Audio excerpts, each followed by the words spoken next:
Hora Geral. Apoio. Grupo Mendes. Ajudando a construir a história da região.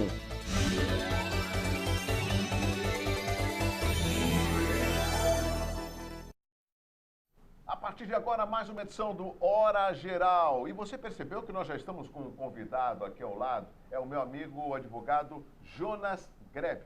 Eu já apresentei, daqui a pouco vou falar um pouco mais sobre ele, mas iniciando o Hora Geral de hoje, eu quero convocar os nossos amigos a participar através do WhatsApp.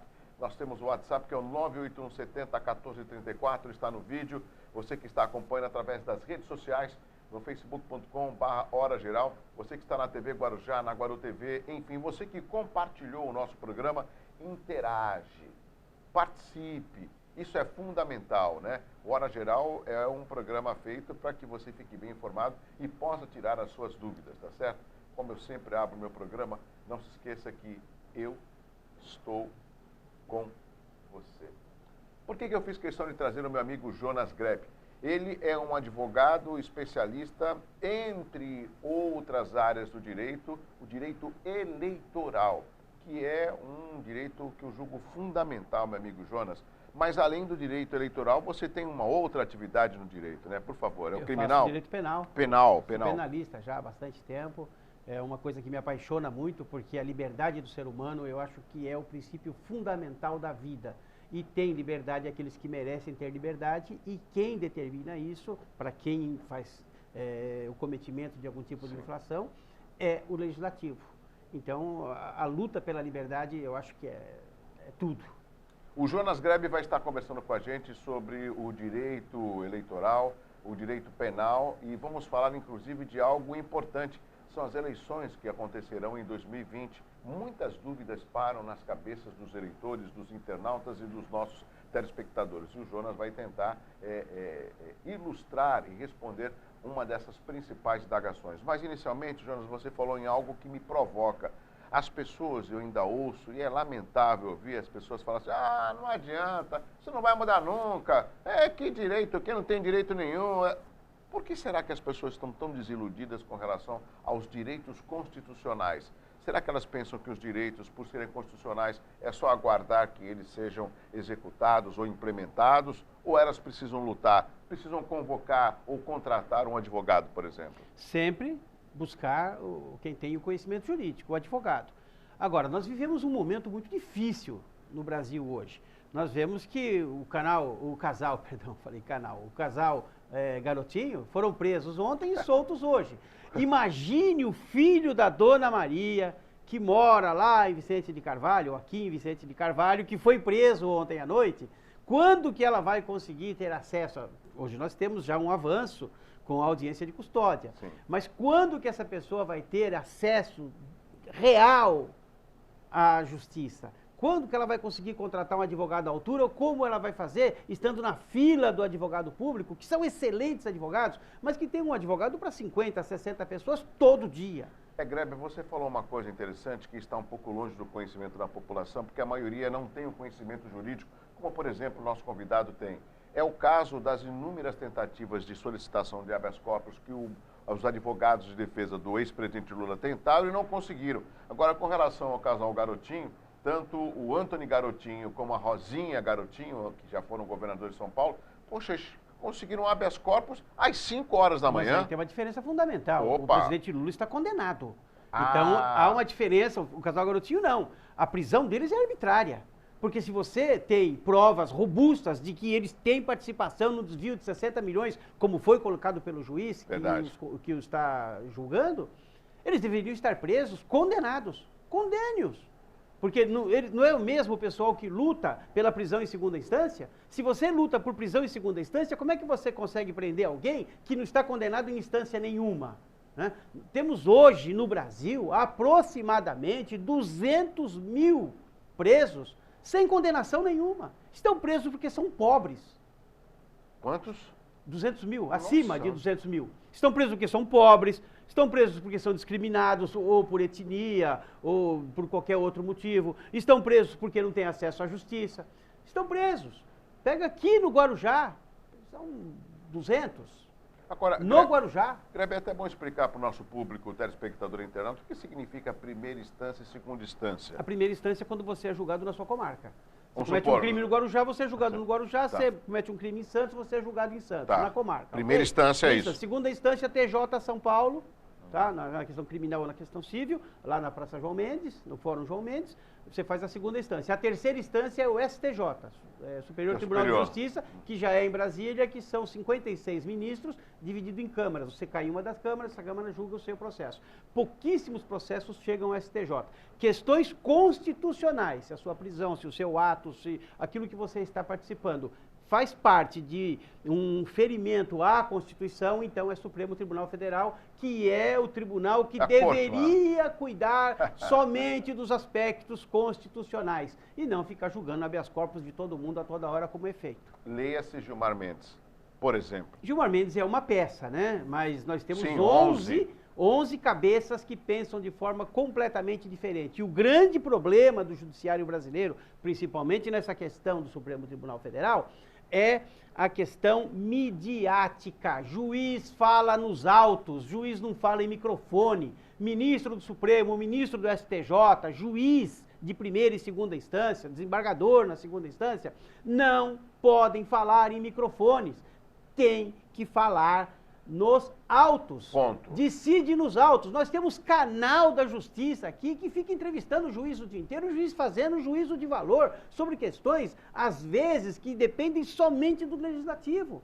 Começam a inovar, como essa questão agora das alegações finais, né? As alegações finais sempre foram alegações finais. Vem o Supremo Tribunal Federal e, numa canetada, diz, não, agora vai ser alegação final. Cada parte terá que fazer a sua própria alegação final e o réu será o último a fazer a sua alegação final. Está errado. As alegações finais são gerais. Vem o Supremo Tribunal Federal e legisla. Está errado. Quem legisla é a Câmara dos Deputados. Não concorda com isso o ministro Gilmar Mendes, ou o ministro Marco Aurélio, ou o ministro Fachin? Não concorda? Manda para o Congresso Nacional, manda para a Câmara, depois a Câmara que quiser vai para o Senado, volta para a Câmara e aprova da forma que você acha que é correto. Mas aqui não, aqui estão legislando. Agora, nós estamos conversando com o Jonas Grebe, ele que é advogado especialista em direito eleitoral e também em direito penal. Você falou algo também que cria uma dúvida no nosso público, telespectador internauta. Quem fiscaliza o executivo é o poder legislativo. Agora, quem fiscaliza o judiciário? Deus. Porque eles já se acham deuses. Essa foi boa. Quem conhecer um juiz que acha que não é Deus, me apresente. Né? Deus Pai, Deus Filho, Deus Espírito Santo e Deus Judiciário. Então, você tem hoje pessoas do Legislativo presos. Temos. Você tem pessoas do Executivo presos, inclusive um ex-presidente da República. Isso. Nós tivemos o Michel Temer, que foi preso. Foi preso. Saiu, mas presidente da República. Então o Executivo vai preso, prefeitos presos, agora, nunca governadores vi um juiz do Rio de Janeiro, 4 presos. Juiz não, eles são deuses. Eles fazem o que eles querem. Eles pegam o livro e quem está falando aqui é um advogado com quase 70 anos de idade. Eles pegam o livro e dão uma olhada e falam assim, isso aqui eu não concordo. E muda. Solta quem quer, prende quem quer. E não existe nada. Ah, mas tem a corregedoria, que é feito por quem? Por eles mesmos. Pessoas que eles nomeiam. Então, não existe um controle sobre o judiciário, o que é gravíssimo. Qual é o país do mundo, nesses 200 países que existem no mundo, qual é que tem uma TV legislativa? Judiciária? Só o Brasil. Isso eu desconhecia. Só o Brasil, é jabuticaba. Isso não existe, o juiz não fala. O juiz fala nos autos. Aqui tem TV, para eles poderem ficar fazendo um juízo de valor e dizendo que não concorda com tal lei e acabam modificando a lei. E olha, vamos aqui preservar os juízes de primeira instância, tá? Que realmente o Guarujá é premiado. Nós temos aqui o doutor Gustavo Alvarez, nós temos aqui o Cândido Alexandre, nós temos juízes maravilhosos, perdoe que eu não citar o nome, mas maravilhosos, né? Doutora Gleides, nossa, a doutora Gleides, as decisões dela são maravilhosas, né? Às vezes até eu brinco que ela já deveria estar numa corte maior, porque nós temos no Guarujá, em Santos, juízes de primeira instância, em São Paulo, muito bons. Quando eles chegam no segundo grau, que passam a ser desembargadores, eles já começam e isso é público e notório, nós temos aí matérias na Rádio Bandeirantes enorme fazendo isso, eles andam na faixa de ônibus, passa farol vermelho, atravessa a faixa de pedestre com farol fechado, porque aí ele é desembargador, ele já pode tudo. Pode, é. E quando ele vira ministro, aí, meu amigo, aí é a quarta pessoa da Santíssima Trindade e não tem para ninguém, eles fazem o que querem e quando querem. Agora, eu queria que eles fizessem tudo isso que eles fazem pelo menino aqui da favela do Caixão, que acabou sendo pego com 10 gramas de cocaína, ou com 2 ou 3 cigarrinhos de maconha. Que se fizessem o mesmo tipo de juiz, o mesmo tipo de juízo, aos que não têm... Aos corruptos, aí isso. E ao menor. Porque não existe outra lei, né? A lei é uma só. Ao menor, que eu digo menor de potencialidade, e não menor de idade, aquisitivo. né? Porque aí já existem outras leis. De menor poder aquisitivo. E não é assim. Fica-se preso 6 meses, 1 ano, sem sequer um julgamento. Jonas Grebe, advogado especialista em direito eleitoral e também penal, conversando com os nossos amigos aqui no Hora Geral. Agora, meu amigo Jonas, vamos falar sobre direito eleitoral. Também uma outra frase que eu ouço muito e o intuito do Hora Geral é de esclarecer essas dúvidas com o nosso público. As pessoas falam assim, eu não votei em ninguém, não perco meu tempo. Algumas vezes, quando eu me deparo com pessoas assim, eu falo, olha, se você não vota, você colabora com que tudo permaneça do mesmo jeito. Ah, mas não vai mudar. Não muda porque você não vota, né? Eu acredito que nós, por estarmos num país democrático, né, um sistema de governo democrático, é justamente através do voto que a gente vai melhorar. Óbvio que a gente não vai melhorar na primeira eleição, mas há necessidade do voto, né? Ou seja, não deu certo, aquele a gente não vai votar nunca mais. A gente tem exemplos de políticos que não se reelegeram em nível nacional, estadual e municipal, né? Qual a importância do voto nas eleições do Brasil? Enquanto nós tivermos o voto proporcional, e eu acho que estamos no final desse ciclo, mas enquanto nós tivermos o voto proporcional, aquele que não vota, aquele que vota nulo, aquele que vota em branco, votou no mais votado. O voto dele vai sempre contar para o que está na frente, porque você tem aí o coeficiente eleitoral, que é feito com todos os eleitores, e a média é feita com os que votaram. Então, se você tem 1.000 e só 900 votaram, o coeficiente vai ser feito na base do 1.000. Sim. E aí vamos contar só os 900 que votaram. Aqueles 100 que não compareceram, que não foram ao sufrágio, esses terão seus votos sempre acrescidos àqueles que estão na frente.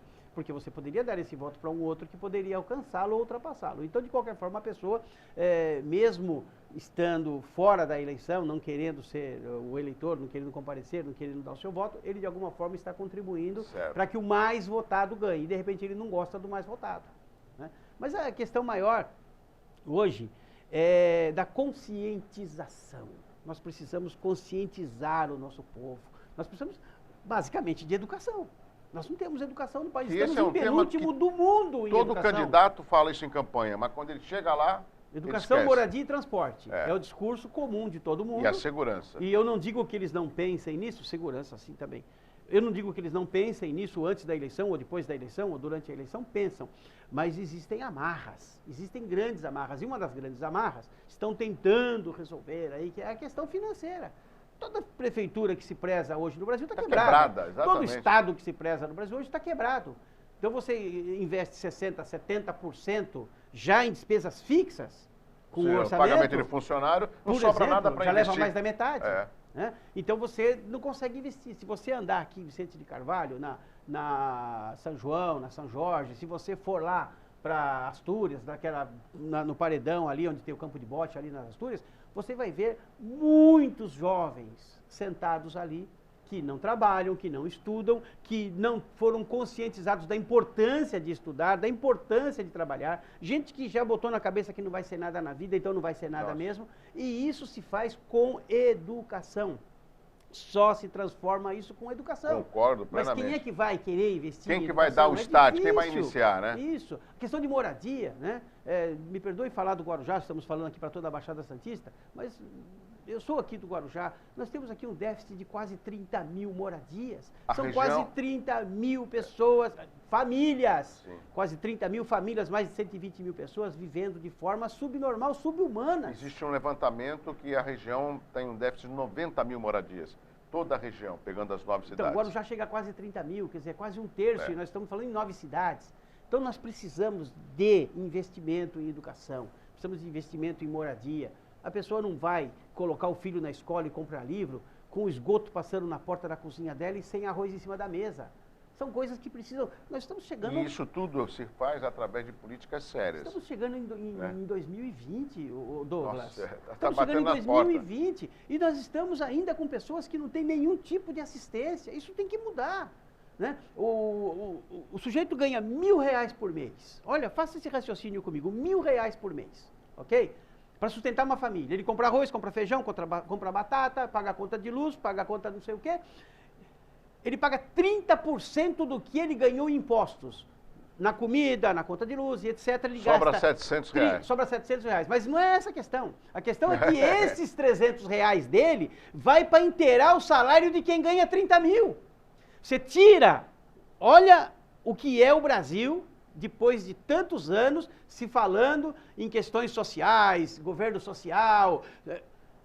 Você tira R$300 de qualquer trabalhador que ganhe 1.000 por mês, você tira 30% para dar para quem ganha 30 mil.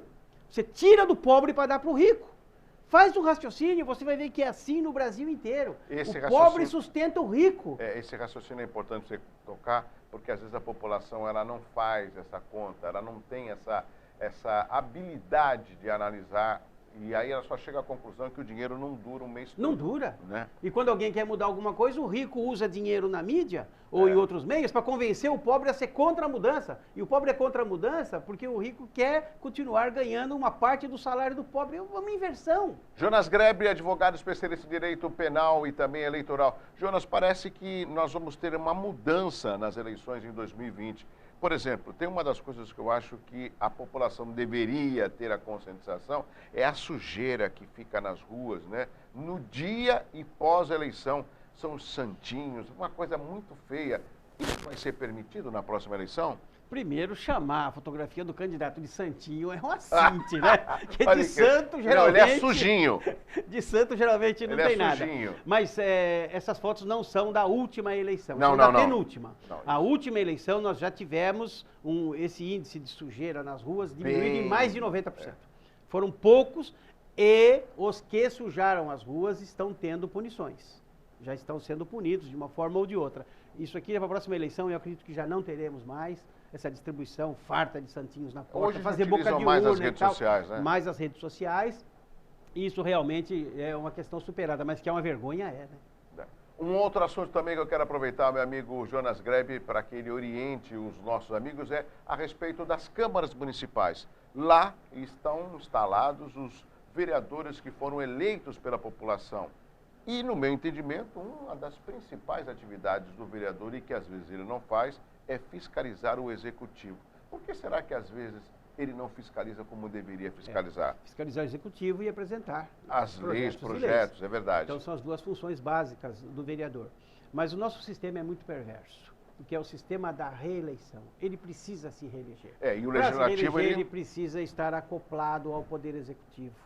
E para se juntar ao poder executivo, ele deixa de fiscalizar o executivo e deixa de produzir leis que firam os interesses do poder executivo. A grande questão é essa. A grande questão é a dependência de poderes. Os poderes têm que ser completamente diversos, independentes. Cada um fazendo a sua função e a sua obrigação. Mas aí você vai num comentário no botequim lá e qual é? O prefeito tem 12 vereadores. O prefeito tem, lá em São Paulo, o prefeito tem 35 vereadores. Eu desconheço um prefeito que tem a minoria na Câmara. Ele sempre tem a maioria, né? Então, essa divisão de poderes precisa existir. No momento em que o prefeito dependa do vereador e o prefeito tem uma caneta e tem uma verba para gastar, ele tem facilidade para trazer para o lado dele aqueles que interessam a ele. E aqueles que não interessam a ele, interessam a outros grupos que vão estar fazendo política já pensando na próxima eleição. O grande pecado de tudo, Douglas, é a reeleição. Tudo isso desaparece sem reeleição. No momento que acabar a reeleição, acaba essa necessidade. Mas essa mudança na reforma política ou reforma eleitoral depende de quem nós elegemos na Câmara Federal. Então, mas... Você não acha difícil isso aí? O fim da reeleição, acho. né? É uma coisa de Fernando Henrique Cardoso, ele vendeu metade do Brasil para comprar o direito de reeleição. Me lembro. E é uma... Olha, é uma medida que atrapalha muito. Agora... Eu ia falar uma coisa aqui que eu vou me abster de falar, mas atrapalha muito, porque faz essa dependência de poder e essa junção é ruim para quem vive nas cidades. Agora, apesar de você não acreditar que essa reforma eleitoral não saia, o eleitor, ele tem esse poder. Não, a reforma eleitoral sai. Não. Sai. Até 4 de outubro a reforma eleitoral sai. Mas com relação à reeleição, não. Não é nem cogitado isso. Mas através do voto, o eleitor ele pode isso. implementar essa decisão, ou seja, analisando se aquele representante merece o voto dele ou não. Então, mas... Só que ele muitas vezes não tem essa preocupação. Mas é aquela historinha, né, da pessoa que vai ver o céu e vai ver o inferno antes de entrar. Quando ele chega no inferno, tem campo de golfe, piscina, né? Aí depois que ele decide estar lá, ele entra, é fogo, enxofre, ele fala, puxa vida, mas eu vim aqui, isso aqui era um paraíso. Ele fala, não, mas isso aí foi antes da eleição. Eu já ganhei o teu voto para você vir para cá. E é assim, durante a eleição, todo mundo é lindo, maravilhoso, todo mundo é inteligente, todo mundo sabe falar, todo mundo sabe... Quando ganha a eleição é que começam os problemas. E aqui começam os problemas. Nós temos um sistema muito difícil. Nosso sistema eleitoral, ele é muito difícil. A questão da reeleição é fundamental. Precisa acabar a reeleição do Executivo, né? No Legislativo, eu acho que pode continuar sem problema nenhum, mas no Executivo precisa acabar. E não será para essa eleição agora. Você é favorável à unificação das eleições? Claro! Porque termina uma, já se pensa na outra. Né? Hoje é ano pré-eleitoral? O ano que vem é ano eleitoral? E outra pré-eleitoral? E outra eleitoral? E outra pré-eleitoral? E aí então fica aqui o resto do dia falando isso. Não verdade. Faz sentido. Perfeito. Não faz sentido. Tudo num ano só, todo mundo junto. Verdade. Agora, esta eleição, você que é candidato a vereador em qualquer cidade que esteja nos assistindo, essa eleição de 2020 é laboratório para uma mudança fundamental no sistema de contagem de votos, principalmente, que o Rodrigo Maia está batalhando muito para até o dia 4 de outubro aprovar o voto misto. Não pode passar do dia 4. Não, dia 5 tem que estar no dia oficial. O que é o voto misto? O voto distrital misto é assim, você faz 2 eleições. Numa eleição, você vota numa lista pré-ordenada pelo partido. O partido diz, o primeiro é o Douglas, o segundo é o Jonas, o terceiro é o Beto Campos, o quarto é o Jair, e assim eles vão colocando. E tem que votar em cima Você vota na chapa. Aí, se ganhar a chapa, o primeiro está eleito, o segundo está eleito, se não eleger 3, o terceiro não está eleito, e vai ser difícil achar alguém que queira ser o último da chapa. Aí entra o misto. Para que os outros sejam contemplados, você tem a outra chapa, a mesma chapa, mas com outro tipo de votação, você vai votar 2 vezes, que é a votação por zona. Você tem Vicente Carvalho, você vai votar em Vicente Carvalho, Guarujá você vai... Isso, o Guarujá basicamente seriam 2, Guarujá e Vicente Carvalho, mas falam em 4, aí teria que pegar Morrinhos, Perequê, fazer uma outra zona. Isso é uma coisa que o Guarujá vai ter que resolver sozinho. Outras cidades é muito mais fácil. São Paulo, você já tem zona norte, sul, leste, oeste. Então, seria uma votação para o voto distrital e o misto é que a outra metade seria voto em lista. Isso, a chance de passar hoje é de mais de 90%, porque é um trabalho do Rodrigo Maia, é um trabalho do presidente do Senado, Alcolumbre, e eu acredito que a chance de passar é enorme. Bom, Jonas Grebe, eu teria muitos assuntos, mas eu já vou convocá-la para que você venha mais periodicamente aqui no nosso programa. Quantas vezes você me chamar? Para tirar essas dúvidas, né? Precisa ver se dá audiência primeiro. Lógico que dá audiência, você fala muito bem, né? Eu acho que eu tenho tempo, produção, eu tenho tempo de colocar a reportagem da judoca aqui do Guarujá, que ganhou a medalha de ouro no Parapan. Maravilha, hein? Né? Vamos colocar a reportagem, então, o nosso amigo Carlos Áviles vai entrevistar a Parapan e as nossas autoridades, os nossos amigos irão falar. E eu quero uma análise do meu amigo Jonas Grebe. Vamos à reportagem? Vamos lá. O Guarujá, como não canso de dizer, é um celeiro de atletas. E as conquistas que os nossos atletas trazem mundo afora proporcionam estimulam os outros atletas ou até crianças que não praticam atividade a quererem alcançar os seus objetivos e serem vitoriosos também. É a grande maravilha disso tudo. É saber que dentro da nossa cidade a gente tem tantas crianças, tantos atletas em potencial e representando sempre a nossa cidade. Tivemos uma preparação muito forte. Nos preparamos no Japão, né? Nosso principal local, né? Que a gente veio dos Jogos Mundiais, a gente se preparou no Japão. Foram treinamentos assim inexplicáveis que me deu uma amplitude do que é o judô, estive no berço, né, da onde é o judô mesmo, o esporte criado. Então, eu fui com uma cabeça nesse Parapan, com uma cabeça muito ampla, né, e consegui desempenhar muito bem, né, em todas as lutas. Assistir às lutas é bem difícil, porque a gente vê o quanto o dia a dia, o quanto é sacrificante para ela ter que treinar bastante, tá morando em São Paulo, fazendo faculdade em São Paulo, o que, assim, por mais dela ter quase não enxergar, tá? Então ela tem que pegar trem, tem que pegar metrô, fazer o que uma pessoa normal faz, e isso já é uma primeira batalha da vida dela. E pelos esforços dela, cara, são só consequências. Tudo é uma consequência do quanto ela se esforça para conseguir as coisas que ela gosta. É dela.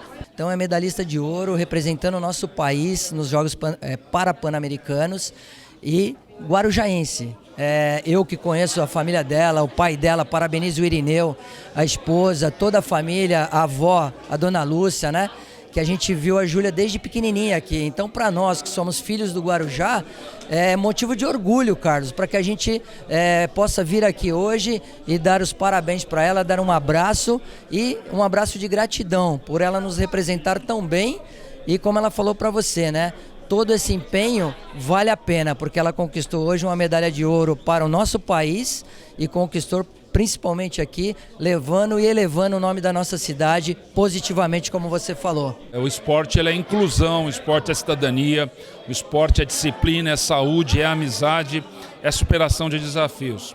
A jovem Júlia, 19 anos de idade, com apenas 10% da visão, conseguiu aí a conquista da medalha de ouro no Parapan em Lima, no Peru. Em nome dela eu saúdo aqui a todos da Associação de Paratletas da Baixada Santista, a todos superadores de desafios. Na realidade é isso, superam os próprios desafios naturais deles, pessoais deles, e se dedicam muito ao treinamento. Temos aí como Bolsa Atleta, o Promify, né, a nossa Secretaria de Esportes se dedicando, estando atenta. Estamos recepcionando a todos eles aqui em nosso gabinete, reconhecendo o valor de cada um e mostrando para aquelas crianças, adolescentes e jovens que vale a pena lutar, superar os desafios e atingir os objetivos, enfim, conquistar a vida, conquistar o mundo. E nesse momento, a paratleta Júlia Pereira vai aqui sendo recepcionada, ela que ganhou a medalha de ouro nos Jogos Pan-Americanos de Lima, no Peru. Ouro para o Guarujá, é ouro para o Brasil, e agora ela vai em todo um percurso pelas ruas do centro do Guarujá.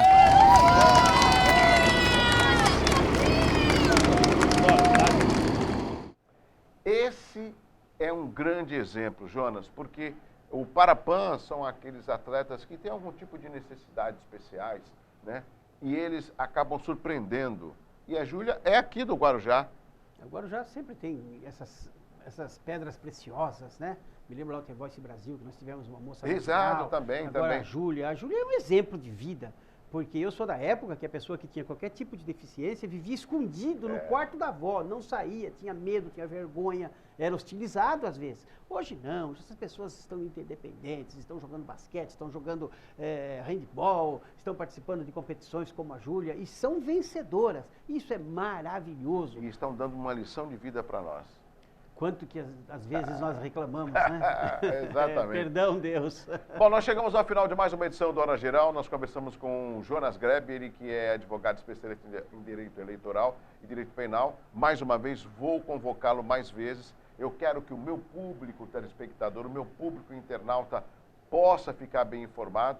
Eu sei que algumas perguntas surgiram através do WhatsApp 981 70 14 34. Na próxima semana, outra vez daqui a uns 15 dias, eu vou convidar de novo o Jonas Grebe para que ele possa responder algumas dessas perguntas, porque você merece ficar bem informado. Jonas, muito obrigado, tá? Continua um pouco mais com a gente. Tchau, tchau. Amanhã tem mais, sempre à 1 da tarde, TV Guarujá, Guaru TV e também no facebook.com/Hora Geral.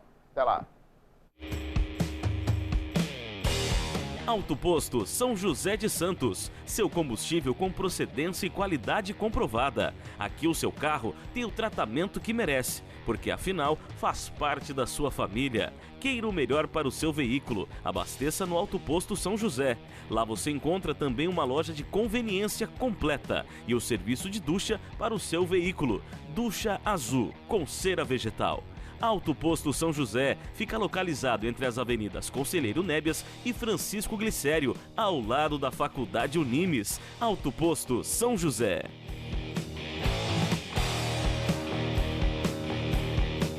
O mundo hoje é rápido. É preciso estar a favor do tempo, perto de tudo para viver melhor. E se no conceito espaço esse lugar tivesse a sua cara, o seu jeito e seu estilo? O Grupo Mendes traz a Santos a maior inovação em um empreendimento. Viana Home, um apartamento inteligente conectado ao mundo atual. Vida digital ao lado da vida real, onde os espaços da vida urbana se encontram no mesmo lugar. Rua Lobo Viana, 19. Vendas 3513-3199. Hora Geral. Apoio. Grupo Mendes. Ajudando a construir a história da região.